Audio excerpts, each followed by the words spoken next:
देसी लोटा एंटरटेनमेंट की फिल्म जय मां वैभव लक्ष्मी अब होगी सिनेमाघरों में रिलीज।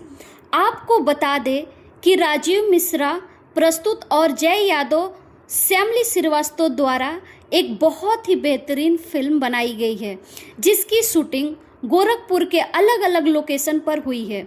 यह फिल्म कैप्टन टीवी के अलावा फिल्मची भोजपुरी चैनल पर भी दिखाई जा रही है। फिल्म की लोकप्रियता को देखते हुए निर्मात्री श्यामली श्रीवास्तव ने अब ये फिल्म को थिएटर में भी रिलीज करने का फैसला लिया है।